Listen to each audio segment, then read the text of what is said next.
Welcome to this panel discussion today. We're going to give maybe 30 seconds for people that are still filing in here. So let me introduce what we're going to talk about today. You've probably seen the title of this panel discussion. It involves finding upward mobility for deskless workers. It's always dangerous to classify a group of people by their lack of a specific piece of furniture. So we're going to talk about what we mean by deskless workers. But I will just say, so by way of introduction, my name is Chris Lee. I'm the president of WGU Academy at Western Governors University. And WGU Academy manages all of our short-term credential programs and readiness programs within WGU. And I, in my early days in high school, was a deskless worker. I worked at a retailer at the University Mall in Orem, Utah, where I developed film. That's what I did for a small business. And when I was in college, I also was what would be classified as a deskless worker. Although I did have a desk, I was a call center rep. With a headset, I made calls till I was blue in the face and made, I remember, $5.25 an hour. And I was very fortunate to be able to graduate from college and move forward in my life and my career by getting a job in consulting and having a really great career thanks to the education that I had in my life. I'm very, very grateful for that. And I was going to say, when I graduated from college, I finally was able to obtain a desk and no longer be a deskless worker. I don't want to make too much light of that. What we're talking about is 80% of the global workforce. Some statistics that I think are really interesting. 88% of companies employ this talent. 68% of those deskless workers say that they do not have goals or have identified the steps necessary to obtain a promotion. A quarter of the workforce in these roles are considering quitting their job because of that lack of upward mobility. 69% of HR executives say that the inability to attract and retain these workers makes a huge difference and hurts their firm's performance. So we know that deskless workers are a huge part of our workforce. And I'm joined today by three panelists who have some real expertise in this arena. And I'll introduce them just to my left. Chad Udell is the founder and CEO and co-CEO and Chief Strategy Officer of Spark Learn, based in Illinois. Just to Chad's left is Parminder Jessel. She's okay to just go by Parminder, yeah. Like Beyonce. She's the founder and CEO of Unmuddle. And then to her left is Jeff Bulanda, who is the Senior Manager of Amazon Career Choice and Worldwide Education and Coaching at Amazon. And so I'll ask each of them to introduce themselves a little bit further and to tell a little bit about how they connect to this audience, this group of workers that we call deskless workers. So Chad, you go ahead and get started. Sure. So Spark Learn, we are a learning experience platform primarily focused on the mobile and deskless workforce. So we've got customers that are quick service restaurants, large global chains. We've got fitness clubs. We've got mobile technicians for utility companies. Folks that have high demand jobs, tasks, a lot of skills, and not really much tremendous opportunity for professional development, really, when it comes right down to it. My tie to mobile and deskless workers, like Chris's, I was a waiter at a coffee shop It was a particularly satisfying job, not just because of the treats and coffees that I received there, but I also met my future wife while working there. It was a great place. And in college, I had a deskless job as well where I built forklift pallets. And I did have to operate a forklift, but I was not forklift certified, which is kind of a training professional development joke, right? That said, about 2010, 2012, we started building a lot of mobile applications. And we looked at the mobile learner, the mobile technology as being my first thing. I'm a technophile. Then I kind of started to really understand it wasn't just about the technology, but it was also about the context. And then more specifically, it was about the people that were placed in that particular context, and they're still expected to do their job. They're expected to deal with difficult customers.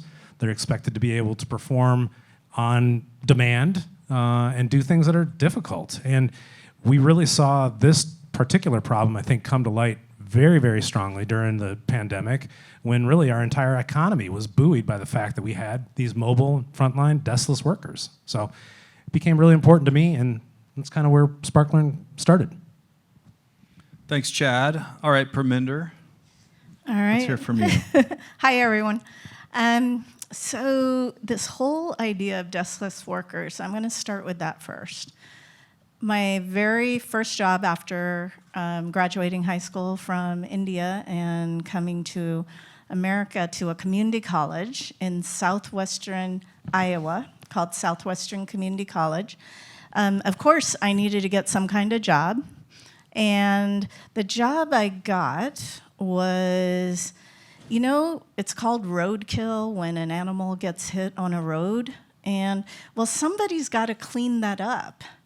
And out in Iowa, they assign you 10 miles of an interstate so that you can go down and use a shovel, throw the animal in the back of a pickup, and then take it to the incinerator in order to dispose of it.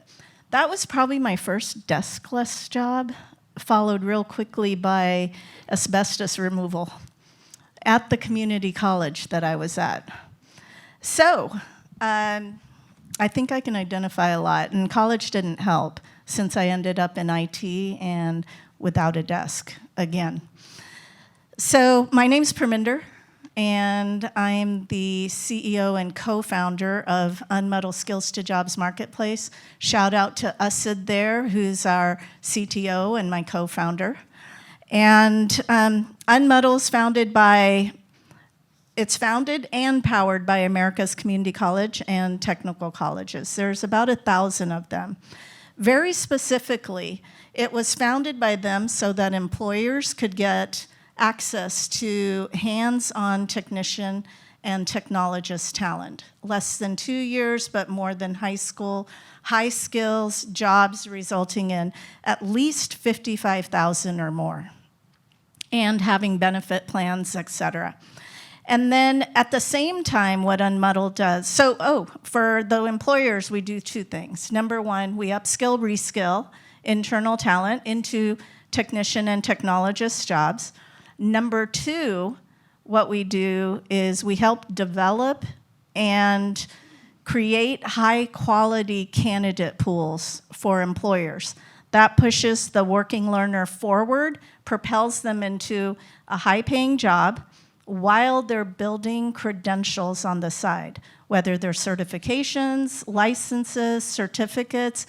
So by the time they complete a 12-week, 24-week program that's all modularized, they have an interview and they have some kind of credential that they can redeem towards a degree in the future or towards a certificate.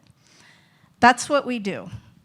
So I think I'll drop it there and Thanks, hand it Parminder. back to you, Chris. Great. Let's let Jeff tell us about his connection with deskless workers.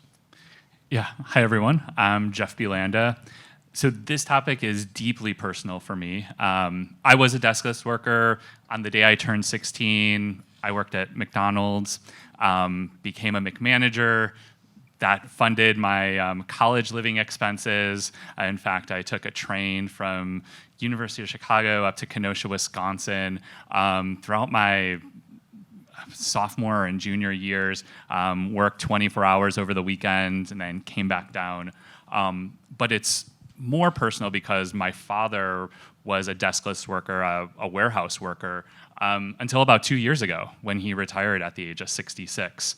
And so I think often, how would his trajectory and our family's trajectory been different if all of those places he worked at had offered upskilling and given him an opportunity where he wasn't working in a freezer at the age of 66. And so that's why I feel like I have the best job in the world. I lead foundational skills, college, and coaching strategy for Amazon Career Choice. Our North Star is to help our hourly employees at Amazon advance their career through education, no matter where they're at in their educational journey. So we offer foundational skills, English language proficiency, high school completion, GED preparation. We offer skills-focused, certification-based training so that folks could get the credential they need and into an in-demand job as quickly as possible. And then we offer college degrees for folks. And so I'm really proud at the number of Amazon employees that are taking ownership over their careers. Each year, our participation rate increases. Last year, we served 90,000 unique employees who took advantage of the career choice benefit. So we are singularly focused on building pathways to upward mobility through education for our Amazon employees. Thank you, Jeff. Great panel to talk about these topics. And as Jeff talks about his opportunity there at Amazon and the opportunities that creates for Amazon employees, I can't help but think about my own experience as a worker in this environment, in the environment I was in. Those were never opportunities that we had. I don't remember ever having any conversation about upskilling other than doing my specific job a little bit faster, a little bit better, being more on time, the kinds of things that you just do to get your hourly wage. And never was there a plan or purpose behind a growth opportunity for me in those jobs. So not surprisingly, I churned pretty quickly in those jobs. So that'll be a theme I think you'll hear about the need for companies of all sizes to think about in more aggressive, strategic ways how to address these kinds of workers. One of the things that comes to mind as I think about that type of worker is in its name, a deskless worker. One of the reasons for that identification is that because they don't have a desk, they're moving around. And that creates certain product needs for this kind of a worker. So Chad, with your product expertise and background and the platform you're building, tell us about what it means to be deskless and what kinds of solutions are there to help address the needs of that kind of a worker. Yeah, I mean, conditions can be spotty, right? Not just bad cellular connection or terrible Wi-Fi that they might have sometime access to, but culturally, right? If they're looking at their phone, are they scrolling TikTok or are they learning how to do their job, right? So there's managerial expectations that these folks have to deal with that are sometimes cast upon them, and rather unfairly so.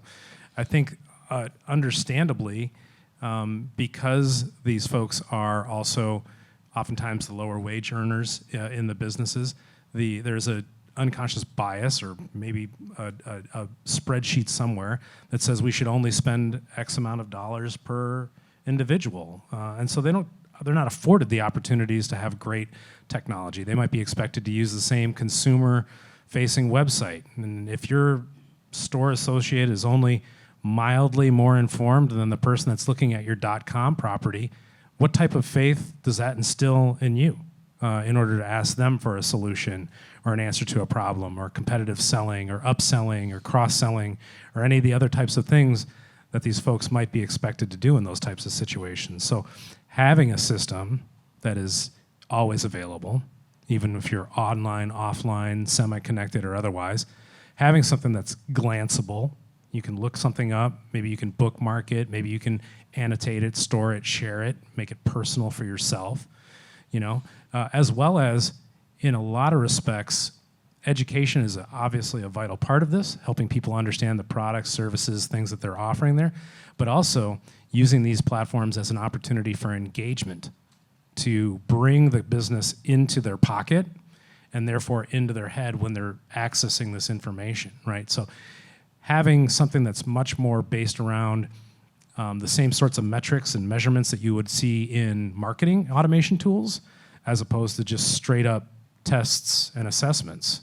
You know, we want people to think about the business, about the company, about the brand, about the products that they're sold and serving and working with, not just, did I get an A, B, and 80% on this test? Did I get my OSHA compliance taken care of, or whatever else it is? These are tools that can actually bind you to the business in a much more effective fashion than just simply multiple choice tests, you know, so. Super interesting, Chad. So in your work and building these applications, I think about some data I recently saw that shows a smaller than I had expected percentage of people who have access to a desktop or laptop computer. A much higher percentage, of course, have access to a mobile device, smartphone of some kind. So just briefly touch on why it matters that we address that kind of, in our application thinking, that we're mobile first. Yeah, I mean, the mobile first design pattern has taken root and really become the predominant way that people create consumer-facing technologies. And people, when they are not on the clock, are engaging with consumer-grade technologies all the time. Netflix, Hulu, Disney+, YouTube, TikTok, so on and so forth. And I'm not saying that the engagement patterns are going to look anything necessarily 100% exactly like that, but there is an opportunity to crib or steal some of those types of things that make that work, right? Instantly available, highly tailored, relevant information that's being powered by AI, making sure that it is recommended and kind of in their flow of activity while they're doing it. Love that. That's a mantra we have in our conversations at WGU as well. Parminder, as you think about the challenges of identifying what skills need to be taught, how to validate those skills, talk to us about the process you've used to establish what are the skills, how do you evaluate them for the kinds of certifications that you're providing for employers. Sure. So the starting point for all of this is really the 69% that you mentioned of HR execs saying that their inability to attract and retain talent, especially middle skills talent, frequently impacts their bottom line. It stunts growth in a lot of circumstances. You miss earning reports when that doesn't occur on time. That starting point, coupled with about 70% of these deskless workers wanting to have some kind of plan in order to be promoted, in order to have some goals so they can understand where they're going, but only about 50% have the manager and the HR support that they need in order to be able to do that in this population. When you start putting all those factors together, it's like, where do you come up with the skills? And how do you make it highly efficient and highly related to the job because you need it to survive, but yet also related to your future life? We work with the trainers at the companies that we work with, and those trainers, they're national trainers generally, some cases international trainers, help us design what those roles need in order to have very, very effective talent.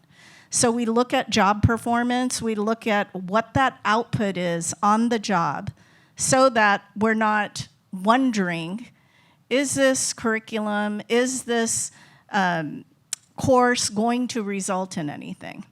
In addition to that, we make it available anytime, anywhere, from any place, so that we can feed all of that ahead of time and then even add virtual labs, virtual reality, et cetera, before last step, in person, going to one of the 1,000 community or technical colleges across the nation. What we found is that most working learners, they want to stay in their community. They don't want to pick up and move. Even if the job pays $55,000, $75,000, they're still wanting their community ties.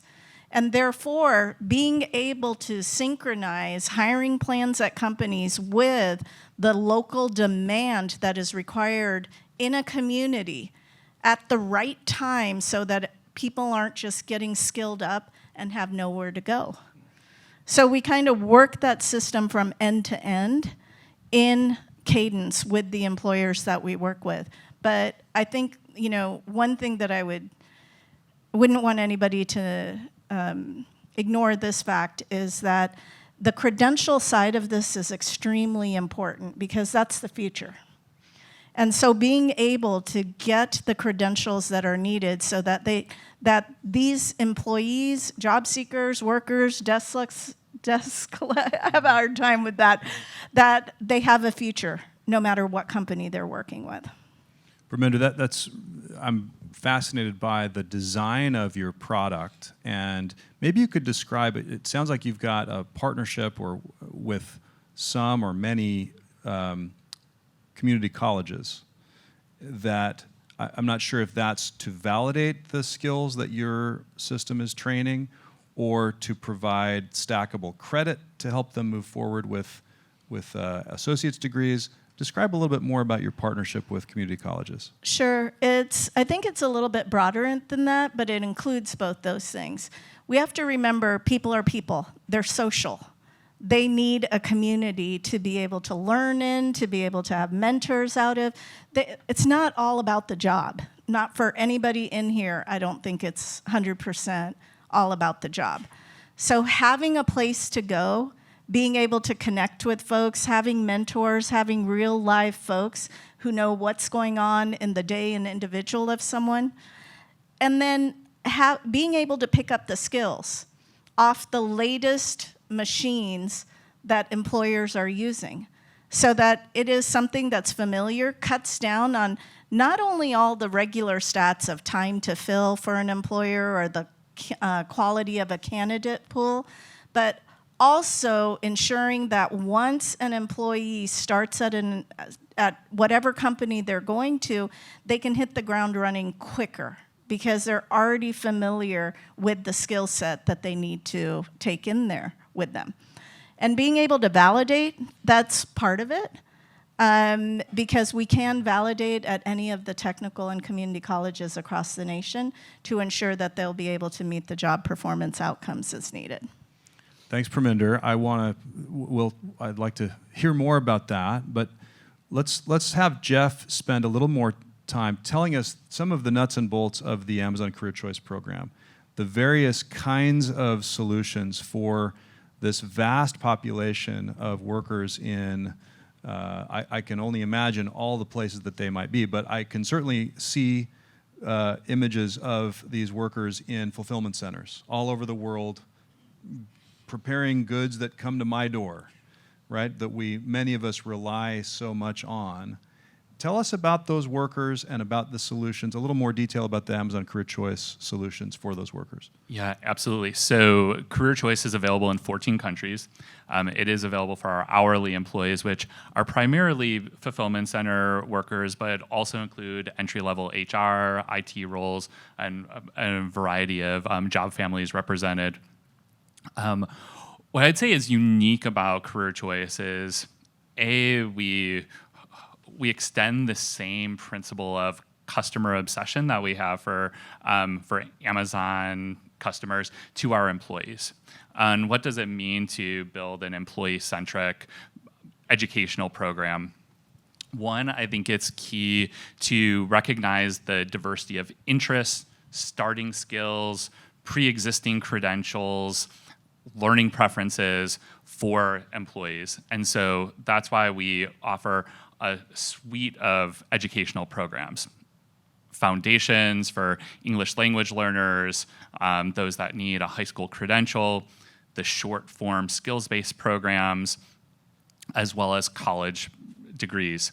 We also offer in-person options. We have a local college and university network of 440 colleges and universities across the U.S. so that our employees can go in person to their local community college or four-year institution, as well as go to a scalable national online institution like WGU. And so it's really important to give choice. The other aspect of being employee-centric is removing barriers. So thinking about financial barriers. We prepay tuition, whereas many educational benefits require out-of-pocket spend for employees, and for frontline workers making $20 an hour, they're not able to give those out-of-pocket expenses. It's also really critical that we have a friction-free process where employees, after they register, enroll in their school, they're able to use their handheld technology to enroll in the career choice benefit, initiate a payment request to their college or university. That process takes 90 seconds. And finally, offering flexible work schedules. So we offer schedule accommodations for our employees to be able to schedule their courses and still be able to earn their income at Amazon. So that's all talking about the front end, getting participants into the program. Where we have really doubled down our efforts is on the back end and making sure that there are positive post-completion outcomes. And so that's where we have been intentional in building internal pipelines at Amazon. Perminder is actually a partner with our mechatronics technician program because we see high demand for mechatronics technicians in the future. We also have built pipelines with AWS data centers, aircraft mechanics for Amazon Air, pharmacy technicians, Amazon Pharmacy. And so making sure that we're building those internal pipelines. We also offer universal career services for our employees through a third party. That's available on day one of employment. And so that's resume reviews, interview prep, whether they're applying for jobs within Amazon or outside of Amazon. We consider it a success if they advance their career and they exit Amazon. Our final way of driving those outcomes is holding our educational partners accountable, both for completion and post-completion outcomes. So we hold regular partnership reviews where we look at all of the leading and lagging indicators and we figure out what are interventions we could put in place to have industry-busting persistence, completion, and career advancement rates for our participants. Jeff, fantastic answer. And as I'm looking in the audience, I see a couple of my WGU colleagues nodding vigorously as you talk about holding them accountable. I know that that's a big part of the work we have to do, and it's a powerful connection to think about how we're solving these challenges for the workers themselves. How do we make this a better world for those students? My question, Jeff, back to you about the experience of a worker as they join Amazon. I have not worked for Amazon, and I've not worked in a fulfillment center, so I'm curious about what happens. You say on day one they're eligible for certain things. How does a worker, let's say it's a 20-something who perhaps has a high school diploma, and they come to work at an Amazon fulfillment center, what's the experience of that worker to get in touch with these possibilities? How do they learn about them?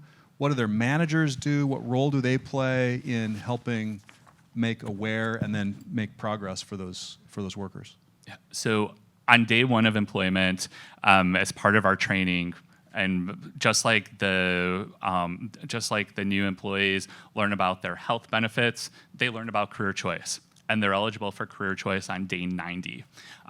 But they're eligible for free career coaching, educational advising on day one. That means if they wanted to, they could set up their coaching appointment. We use Kaplan as our third-party provider. Set up their appointment with Kaplan on day 2 and figure out what do they want to do, working backwards from their career outcomes, looking at the catalog of available schools within the network, and then they could start the enrollment process at that college, put in their payment request on day 90, start classes, and Amazon prepays tuition.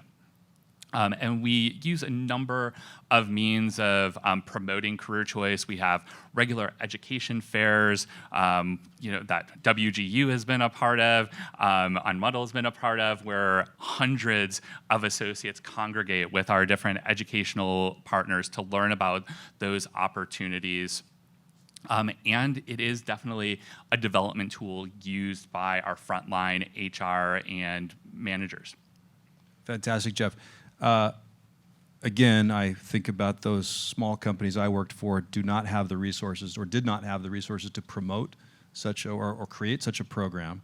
So I want you to reflect as we get to the end of the session on what to do as an employer of any size in this space. But before we get to that, I wanted to ask Chad and Parminder a bit more about what barriers that they observe in helping skill up these workers. What do you see in terms of whether it's barriers to their potential, barriers that they have self-inflicted, barriers that are in the culture that they're in, barriers in the organization that they're part of? What might you say about that? Chad, why don't you start? There's a lot of dimensions to that. Obviously, the individual themselves and their relationship to their work ethic, right? That there certainly is some things that are intrinsic that are very difficult for any business to consider thinking about changing, but that can be helped by having good, strong managerial training to help with understanding and leading with empathy, leading with heart, right? Understanding that humanity happens. Sometimes school buses are late and kids don't get dropped off on time, and you might show up late to work, and understanding those types of performance difficulties are a real thing. Certainly, I think that also along with that, once you get into this next level, understanding that the cost to replace people isn't just a number measured in dollars. It's also the inconvenience that's put on the rest of the franchise, the rest of the business unit, the rest of the organization. Turnover and attrition is a culture killer at large companies, and is sometimes very difficult to recover from. So having a training culture that doesn't show them just how to do their job right now, but helping them see where the potential is, see where there's advancement, there's room to become this next person, beyond and beyond, is actually something that's real and that can be fostered and grown. Two of my favorite customers that I work with are food service businesses. One of them is a large global fast food chain, and the individual started on the line as a fry cook and is now director of operations for the entire South Pacific business unit. I deal with him almost on a month-by-month basis. He's awesome. His name's Toby. He's fantastic. And he knows what it's like to be that person, right? So he has empathy for all of his thousands of learners. And then I've got another customer that she is the training director for a more upscale seafood restaurant, what do you want to call it, concept, if you will. They've got 15 locations, a few hundred employees. She started as a waitress there when the company was just a little tiny startup. So she also has empathy and understanding for what these folks are going through. And I think that's really important, right? It has to come through at the company level to understand, again, all the way down to the fact that my kid didn't get dropped off on the bus at the appropriate time, so now I'm late at work. I shouldn't have to have those ramifications, and that shouldn't hurt me long term or hamper my ability to learn more and advance through this business. Chad, it's great to hear about the flexibility required to meet the needs of these workers who may have a challenging life that they've got to manage, and the power of recognizing the importance of these workers and the cost that it creates in turnover when we lose those workers off of that path. Parminder, tell us a little more about your observations on this topic. I have the privilege of staffing our Skills to Jobs Guides desk, which is the services component that we provide to any employee or working learner that comes to us. And so just a couple of stories. We have, it's amazing how many bachelor and master's degreed folks that we get that have credentials from outside of the country. And though they have those credentials, here in America, they pretty much have to start over in order to build up their skill set to be full-fledged engineers. So I'm talking like mechanical engineers, civil engineers, electrical engineers. And so through our courses, the Unmetal Originals, they're able to, in 24 weeks, in 12 weeks, in 30 weeks, be able to get through enough material and get refreshed on the standards here in America that they can go into those technician level jobs to at least start having a way to make a living in case they do decide to redeem those courses for credit and continue on with their education. So knowing that these folks that are highly undervalued, and giving them a chance to be able to give them hope. Another story, it's a common story, folks that maybe for one reason or another, they get laid off, or there's a cyclical nature to the business. Well, those folks, they think that, oh my gosh, I no longer have access to a course that I had access to. And I just wanted to call out Amazon. I love the fact that you prepay tuition. Every person that goes through there, they can have access to the course even though they leave.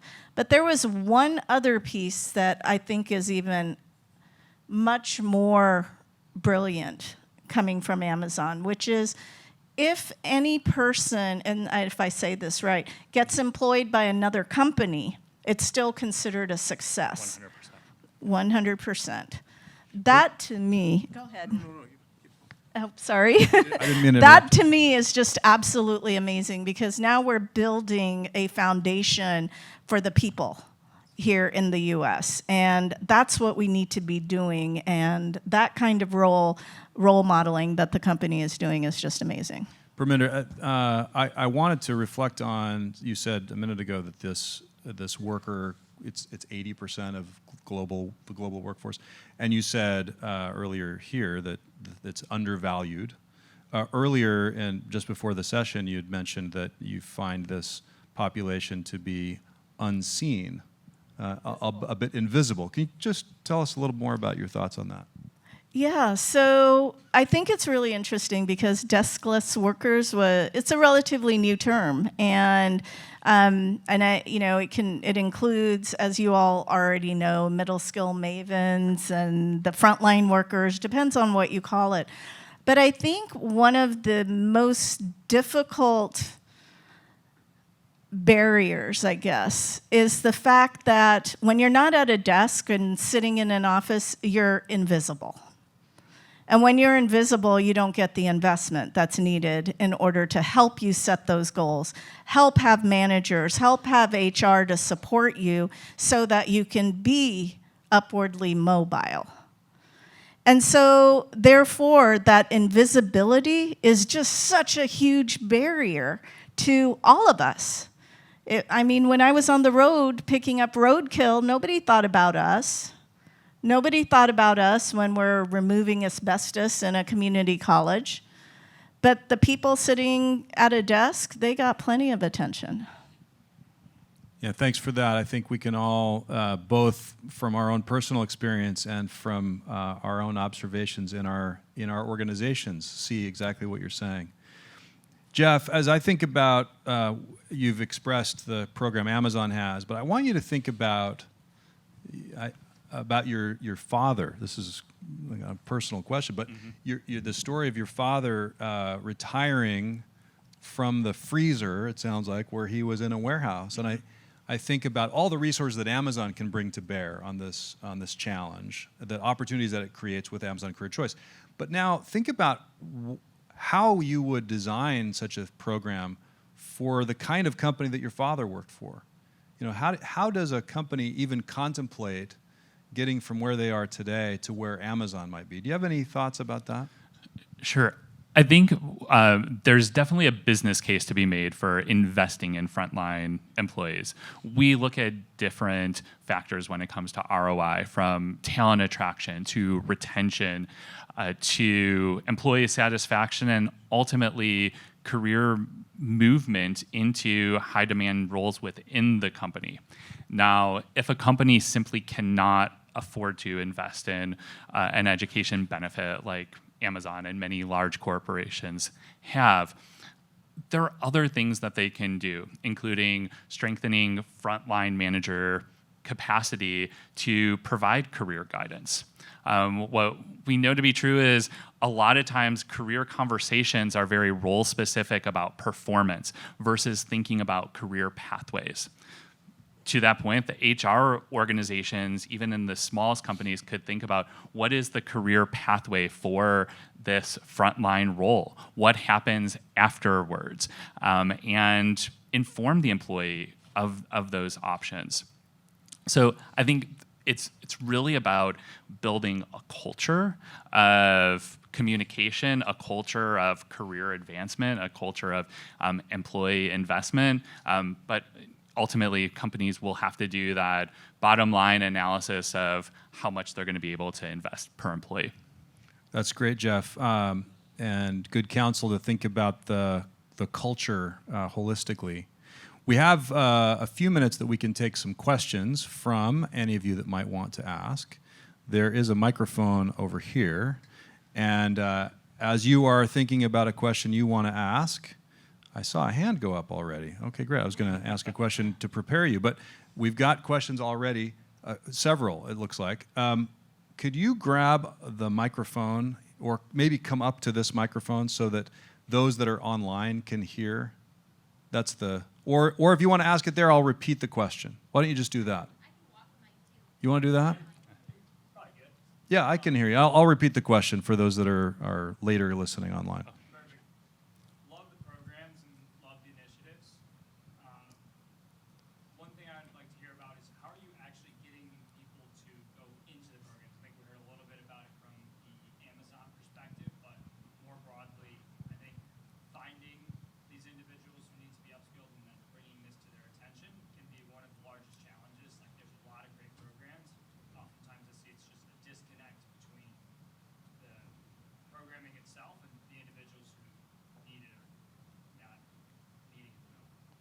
Great question. Tell us your name. Dennis. Thank you, Dennis. So at WGU, we talk about the challenge of B to B to C, right? We can have these relationships of business to business relationships. You have to then connect the dots to the consumer or to the student. So I'll open that question to everybody. How do you, Jeff, you kind of answered this at Amazon. Parminder and Chad, what would you say? How do employers get this awareness and then availability to the student themselves? You want me to go first? Okay, so Unmuddle is, if you can imagine the 1,000 community colleges approximately in our nation and about 2025 in Canada, imagine that as a talent development spine for North America when you connect all those colleges together.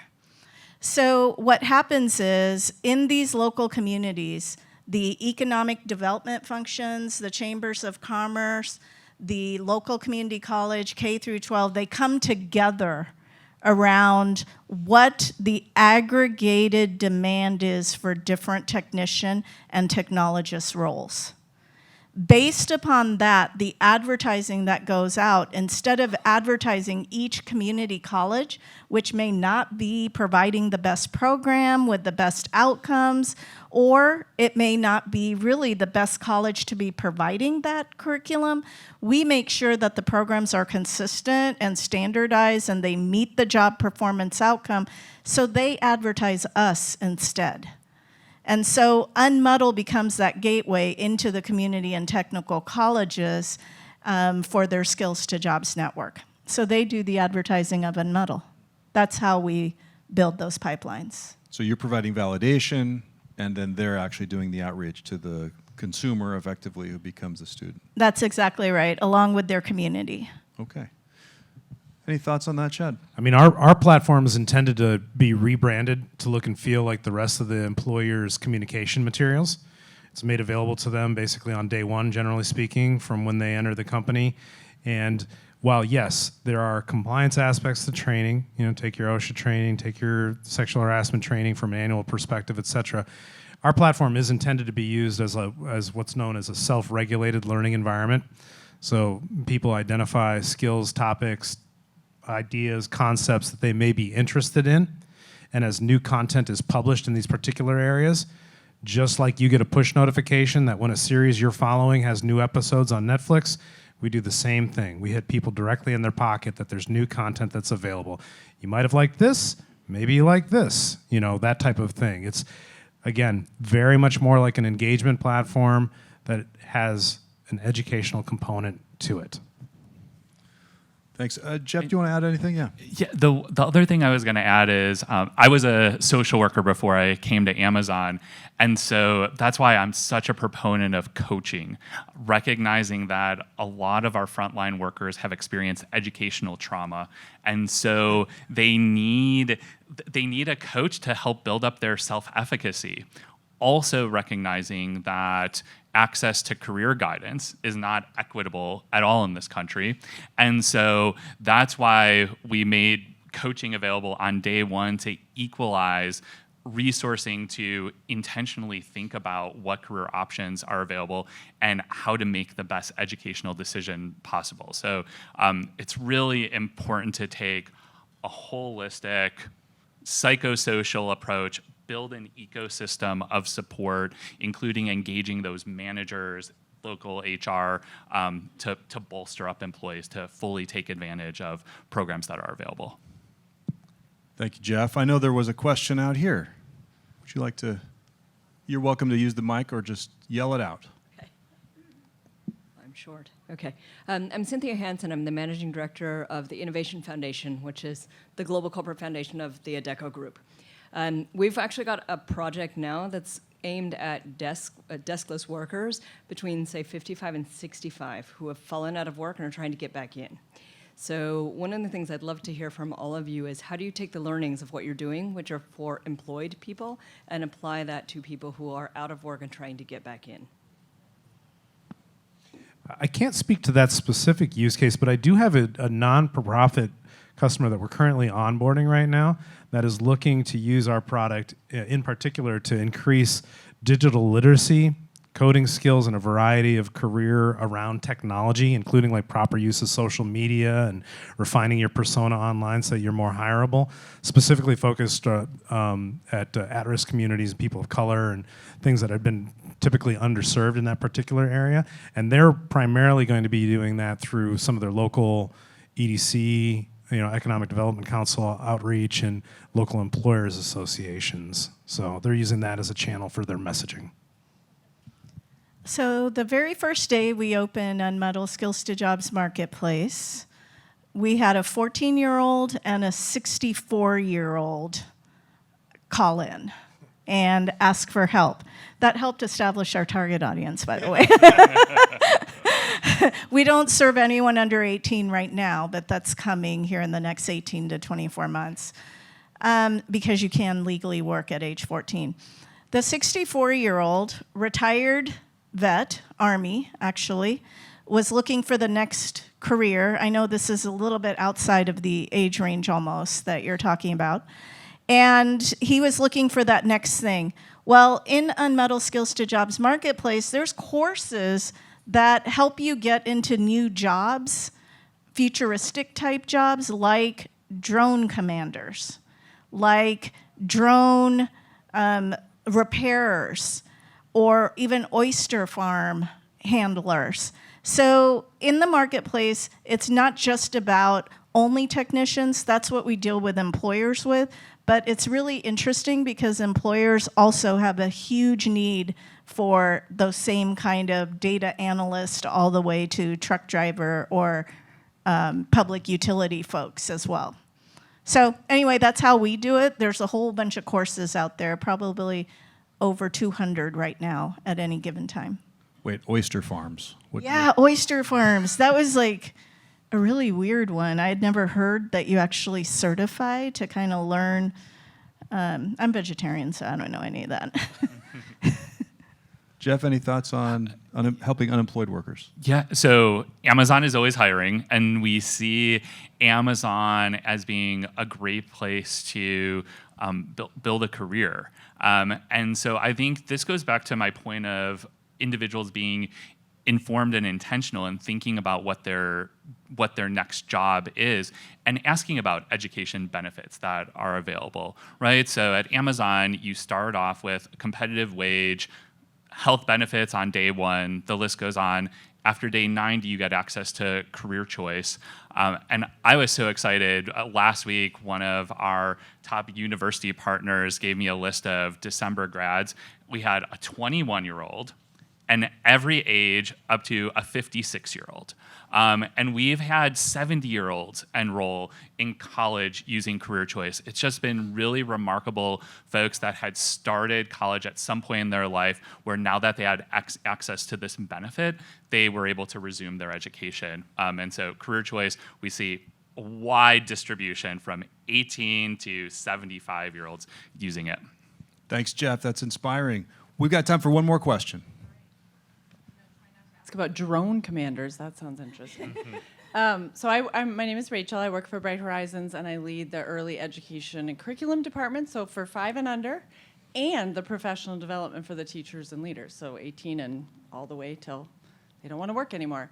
And that's a lot of deskless workers, but they're also working with a vulnerable population and can't have a mobile phone in their pocket, and none of us want them to. So I muddle. I'd like you to unmuddle me if you could bring that to early education, is how to think about that population, because a lot of the advice I get is, oh, we'll put a flyer in the bathroom for them. They're like, no one has solved the deskless, and we actually don't want them for most of their working life to have access to the technology because it will distract them from the important work that they are doing. But they deserve the upskilling and the career development. We actually have a free degree program too, and we do the same thing. We'll pay for it. We're not even tracking if you finish it necessarily, but we hope you do. We have about 80% of our new hires say that's a reason they chose to come to Bright Horizons. Mm-hmm. We have a lot fewer that actually take advantage of it, and then fewer than that finish it. And it's a lot to do with confidence, time, study skills. This is harder than I thought it would be. So any advice, thoughts about any of that? Thanks, Rachel. Who would like to jump in on that question? And not I got the flyers in the bathroom idea already. Yeah, I go back again to leveraging manager conversations and continuing to plant that seed. And then in terms of outcomes, I think it's really important to work closely with your educational partners to think about what does the upfront intake process look like, just to make sure that the prospective learners are informed about what they're signing up for and that they are ready, willing, and able to take on the academic challenge they're about to take on. And if they're not, then figure out what is the plan to get ready, willing, and able. So, unmuddle, you got what unmuddle is, huh? I'm muddling a lot. I love it. So I think that educational trauma, what you said, college trauma, it's real. And it's unrecognized in a lot of cases. Folks do not want to go back to school, back into an educational setting that they already failed in. And I think stuff like Chad's doing with a mobile friendly, which I understand you don't want them to do during work, but they do have other times where they can jump on something like that. But I think addressing that and being able to really help them understand that not everything has to be like what they failed at. That it can be different today, a totally different experience that can result in very high successes. But that's all up to you as to making sure that they get into those kind of programming options instead of the traditional. I should just ask my spouse. She's a preschool teacher. And I know that she spends a considerable amount of time outside of the classroom on both her preparation, but also reviewing additional information from associations like NACI and so on and so forth, right? So professional development is a big deal for her. I think the thing that's been key that I've observed is that her manager understands what she's going through and is attempting to do what they can to provide paid prep time for some of this development. So time outside of the classroom, an additional hour here or an hour there or something like that, where you can consume some of that content and you're not neglecting the children or the students because you're on a phone. Would love to talk to you about other ideas too. Okay. Thank you. Certainly my experience in both at WGU and in previous ed tech roles, I know the power of managers, even managers of people who don't have devices, who can't get access to notifications or even email. The manager can play a huge role there. If they're well trained and have the right tools, they'll be way more effective than posting, flyers in the bathroom, because they can be held accountable for the success, as Jeff talked about, of their employees. We are at the end of our time, and I want to say thank you to these fantastic panelists. I hope they've been valuable to you. Please join me in giving them a round of applause.